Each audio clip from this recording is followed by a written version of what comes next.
1971 में DV Cooper नाम के एक आदमी ने अमेरिकी सुरक्षा को ठेंगा दिखाते हुए एक उड़ते हुए प्लेन में $2 लाख की लूट की थी और उड़ते हुए प्लेन से ही गायब हो निकला था। सालों से पुलिस आज भी कूपर को तलाश रही है, लेकिन अगर अमेरिकन पुलिस की बात माने तो इस हुलिया का इस धरती पे कोई भी इंसान है ही नहीं। इसी वजह से उसे इतिहास का सबसे रहस्यमयी आदमी कहा जाता है। और वहीं फ्लाइट में बैठे पैसेंजर की बात की जाए तो वे लोग उसे एक एलियन मानते हैं। दोस्तों, आज हम आपको उसी घटना के बारे में बताएंगे। वीडियो में आगे बढ़ने से पहले अगर आपने हमारे चैनल को सब्सक्राइब नहीं किया है तो हमारे चैनल को सब्सक्राइब जरूर करें, ताकि ऐसी ही वीडियो आप तक सबसे पहले पहुंचे। तो चलिए दोस्तों, चलते हैं बिना टाइम वेस्ट किए अपनी वीडियो की ओर।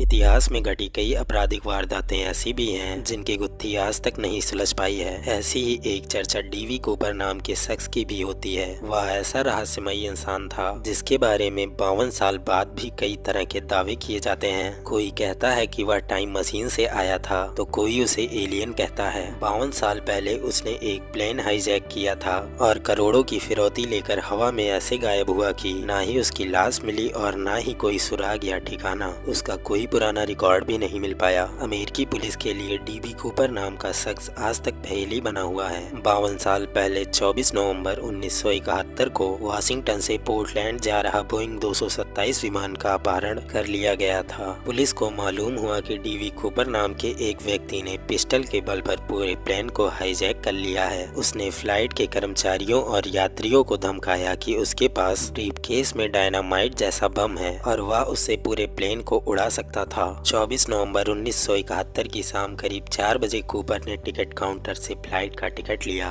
उसने सूट पहना हुआ था और उसके हाथ में एक ब्रीफकेस था। उन दिनों उतनी टाइट सिक्योरिटी नहीं होने की वजह से वह चेकिंग से बच निकला। उस फ्लाइट में 36 यात्री और 5 क्रू मेंबर भी थे। जब प्लेन ने उड़ान भरी तो कुछ देर बाद कूपर ने एक क्रू मेंबर को नोट थमाया। जब उसने बिना पढ़े उस नोट को अपनी जेब में रख दिया तो कूपर ने उसे बुलाकर नोट पढ़ने को कहा। कूपर ने कहा कि नोट पढ़ो, मैंने प्लेन हाईजैक कर लिया है और मेरे ब्रीफकेस में डायनामाइट है। मेंबर ने घबरा कर यह जानकारी कैप्टन और बाकी क्रू मेंबर को दी। कुछ ही देर में पूरा प्लेन एक शख्स की से कांप रहा था। उस शख्स ने प्लेन की यात्रियों की जान के बदले अमेरिकी सरकार से $2 लाख और 2 पैरासूट की मांग की। पायलट कूपर की सभी मांगों को सेटल के एयर ट्रैफिक कंट्रोल तक पहुंचाता है। यह खबर FBI और पुलिस तक पहुंच जाती है। इस खबर को सुनते ही पूरे देश में अफरा तफरी का माहौल बन जाता है। उन सभी को पता लग चुका था कि प्लेन हाईजैक हो चुका है। कूपर प्लेन में एक सीट पे बैठ जाता है। एक एयर होस्टेस जब वापस प्लेन में जाती है तो वह देखती है कि कूपर काला चश्मा लगाकर बिल्कुल आराम से बैठा है, मानो जैसे कुछ हुआ ही ना हो। एयर होस्टेस देखती है कि वह आराम से काला चश्मा लगाकर ड्रिंक पीता रहता है और वह बिल्कुल भी डरा हुआ नहीं था। उधर यात्रियों की जान बचाने के लिए FBI द्वारा कूपर की सब मांगों को मांग लिया जाता है और वे चालाकी दिखाते हुए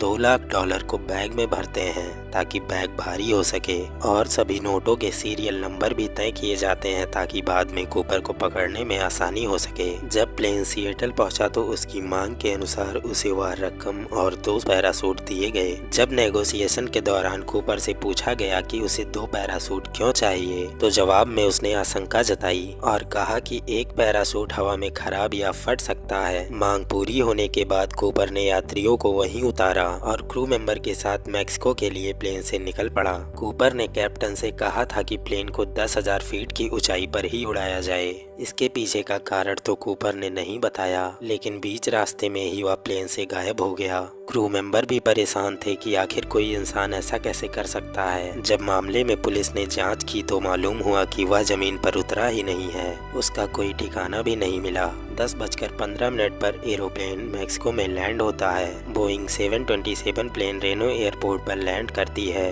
और प्लेन को पुलिस और FBI एजेंट द्वारा चारों तरफ से घेर लिया जाता है, लेकिन कुछ ही देर में उन्हें पता चल जाता है कि कूपर भाग चुका है। इसके बाद प्लेन की छानबीन की जाती है जिसमें कूपर के टाई का क्लिप और उसके मंगवाए गए 2 पैराशूट मिलते हैं। कूपर बाकी के सभी सबूतों को अपने साथ ले जाता है, जिसमें उसके द्वारा फ्लाइट अटेंडेंस को दिया गया लेटर भी शामिल था। कूपर को पकड़ने के लिए FBI द्वारा नारजैक नाम से खोज शुरू की जाती है। वहीं दूसरे तरफ आंखों देखे गए गए लोगों द्वारा कूपर का स्केच तैयार किया जाता है। लैंड किए गए इलाके के बहुत से किलोमीटर तक जंगलों और नदियों में कई महीनों तक खोज चलती है। बहुत से घरों की छानबीन की जाती है, लेकिन कूपर का कहीं अता पता नहीं चलता है। कुछ ही दिनों में कूपर पूरी मीडिया में छा जाता है। हालांकि हम आपको बता दें कि टिकट लेते टाइम कूपर ने अपना नाम डैन कूपर लिखवाया था, लेकिन एक न्यूज़पेपर में गलती से डैन कूपर का नाम डीबी कूपर लिख दिया जाता है और लोगों को ये नाम ज्यादा पसंद आने लगता है। इस तरह से एक न्यूज़पेपर की गलती के कारण डैन कूपर का नाम डीबी कूपर रखा गया और वह हर जगह इसी नाम से प्रसिद्ध हो गया। दोस्तों, आपको क्या लगता है, कूपर इंसान है या एलियन? हमें कमेंट में या लिखकर जरूर बताएं। तो ये थी दोस्तों हमारी आज की वीडियो। अगर आपको वीडियो अच्छी लगी हो तो वीडियो को लाइक जरूर करें और साथ ही साथ हमारे चैनल को सब्सक्राइब भी करें, ताकि हमारी ऐसी ही वीडियो आप तक सबसे पहले पहुंच सके। मिलते हैं आपसे नेक्स्ट टॉपिक के साथ अगली वीडियो में। तब तक के लिए bye bye. Thank you so much.